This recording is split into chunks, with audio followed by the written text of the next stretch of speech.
Inox news में आपका स्वागत है। आज है 24 दिसंबर 2025 और आप देख रहे हैं हिमाचल दोपहर। आइए नजर डालते हैं अब तक की बड़ी खबरों पर। गुड़ियाकांड से जुड़े सूरज कस्टोडियल डेथ केस में बड़ा मोड़, पूर्व आईजी जैदी की उम्र कैद सजा सस्पेंड। शिमला में आवारा कुत्ते के मुंह में मिला नवजात का शव। जबरन और बिना भूमि अधिग्रहण कानून के लिए नहीं ले सकते निजी जमीन। हिमाचल में 2026 में घरेलू बिजली दरों में नहीं होगा कोई भी बदलाव। विमल नेगी मौत मामले में हरिकेश मीणा को हाईकोर्ट से मिली अंतरिम जमानत। आइए जानते अब खबरें विस्तार से। हिमाचल प्रदेश के बहुचर्चित और संवेदनशील गुड़िया दुष्कर्म हत्या मामले से जुड़े सूरज कस्टोडियल डेथ केस में बड़ा मोड़ आया है। पंजाब एवं हरियाणा हाईकोर्ट ने सूरज की हिरासत में मौत के मामले में दोषी ठहराई गई पूर्व आईजी सैयद जहूर जैदी की उम्र कैद की सजा को फिलहाल निलंबित कर दिया है। इससे पहले चंडीगढ़ स्थित सीबीआई की विशेष अदालत ने 18 जनवरी को पूर्व आईजी जैदी सहित 8 पुलिस अधिकारियों और कर्मचारियों को दोषी ठहराया था और 21 जनवरी को सभी को उम्र कैद की सजा सुनाई गई थी। वहीं आईजी जैदी ने सीबीआई कोर्ट के इस फैसले को पंजाब हरियाणा हाईकोर्ट में चुनौती दी थी। फिलहाल हाईकोर्ट ने सुनवाई के बाद उनकी सजा सस्पेंड कर दी है, यानी अपील पर अंतिम फैसला आने तक उन्हें सजा नहीं काटनी होगी। हालांकि दोष सिद्धि बरकरार रहेगी। दरअसल ये पूरा मामला वर्ष 2017 का है, जब शिमला जिले के कोटखाई क्षेत्र में एक 16 वर्षीय छात्रा लापता हुई थी। 6 जुलाई को उसका शव तांदी जंगल में निवस्त्र अवस्था में मिला और पोस्टमार्टम में दुष्कर्म और हत्या की पुष्टि हुई थी। जांच के लिए तत्कालीन आईजी जैदी की अध्यक्षता में एसआईटी गठित की गई, जिसने सूरज और राजू नामक 2 युवकों को हिरासत में लिया। पूछताछ के दौरान सूरज की पुलिस कस्टडी में मौत हो गई।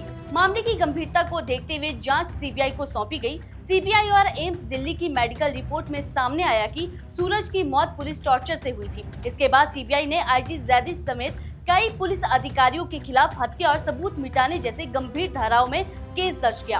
वहीं गुड़िया के वास्तविक दुष्कर्म मामले में सीबीआई ने अनिल कुमार उर्फ नीलू को दोषी ठहराया, जिसे शिमला की विशेष अदालत ने नाबालिग से दुष्कर्म और हत्या के मामले में आजीवन कारावास की सजा सुनाई थी।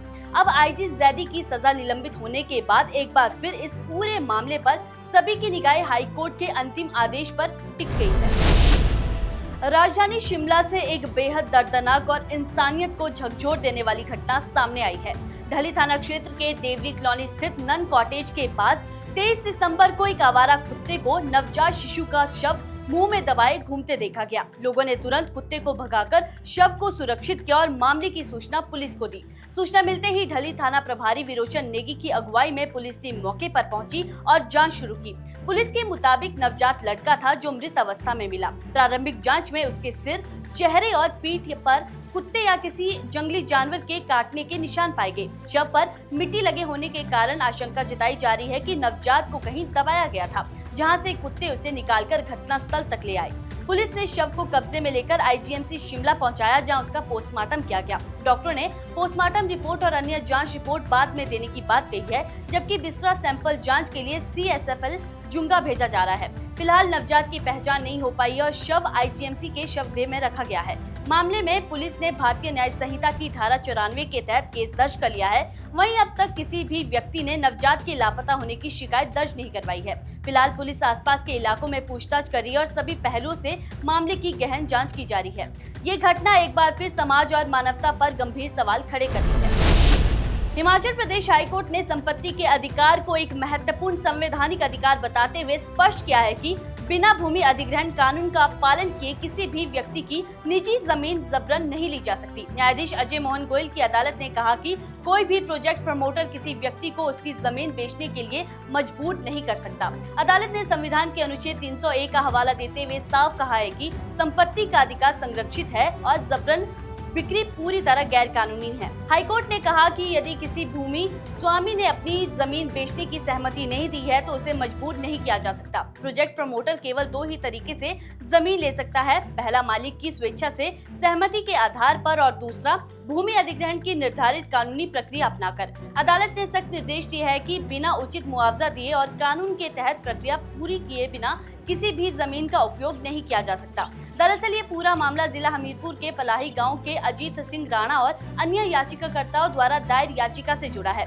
याचिकाकर्ताओं ने आरोप लगाया था कि प्रोजेक्ट प्रमोटर SJVN उनकी भूमि का उपयोग करना चाहता है, लेकिन उन्हें उचित मुआवजा नहीं दिया जा रहा और कम दरों पर सेल डीड करने के लिए दबाव बनाया जा रहा है। उन्होंने मांग की थी कि भूमि अधिग्रहण, पुनर्वास और पारदर्शिता का अधिकार अधिनियम 2013 के तहत ही जमीन अधिग्रहित की जाए। वहीं SJVN की ओर से पेश वरिष्ठ अधिवक्ता ने अदालत को बताया कि कई याचिकाकर्ता आपसी सहमति से तय दरों पर ही पहले अपनी जमीन बेच चुके हैं और कुछ ने बातचीत के बाद स्वेच्छा से जमीन बेचने पर सहमति दी है। हाईकोर्ट के इस फैसले को संपत्ति अधिकारों की सुरक्षा के लिहाज से अहम माना जा रहा है।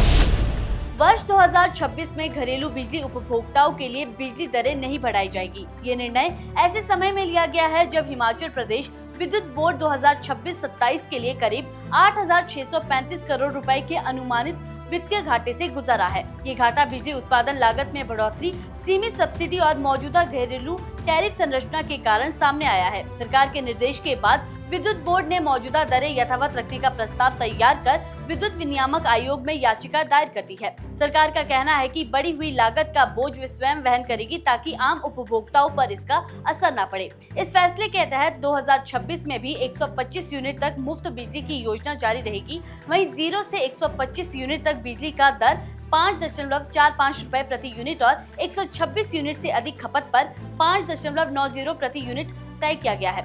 इससे पहले सरकार 2025 में प्रति यूनिट 15 पैसे की कटौती भी कर चुकी है। सरकार ने भरोसा दिलाया है कि बिजली बोर्ड की वित्तीय जरूरतों की भरपाई राज्य सरकार खुद करेगी और उपभोक्ताओं पर 1 रुपए का भी अतिरिक्त बोझ नहीं डाला जाएगा।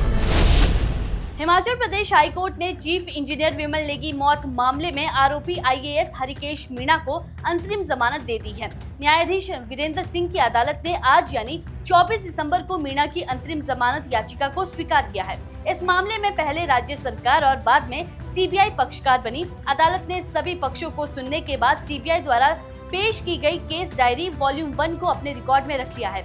हरिकेश मीणा की ओर से पेश वरिष्ठ अधिवक्ता ने दावा किया कि अधिकारी को बिना ठोस सबूत के फंसाया जा रहा है और मृतक विमल नेगी लंबे समय से डिप्रेशन और दवाइयों के प्रभाव में थे। वहीं CBI ने आरोपी को हिरासत में रखने की मांग करते हुए जमानत याचिका खारिज करने का अनुरोध भी किया था। वहीं दूसरी ओर मृतक की पत्नी के वकील ने अदालत को बताया कि पेखूवाला प्रोजेक्ट की समय सीमा बढ़ाने और धन जारी करने के लिए उन्हें मानसिक रूप से परेशान और प्रताड़ित किया जा रहा था। उन्होंने आरोप लगाया कि इस प्रोजेक्ट में बड़ा भ्रष्टाचार हुआ है और आरोपी जमानत का लाभ उठाकर खुले में घूम रहा है। अदालत के फैसले के बाद न्यायिक प्रक्रिया के तहत आगे बढ़ेगा, जबकि जमानत मिलने के बावजूद आरोपों की गंभीरता बरकरार रखी जाएगी।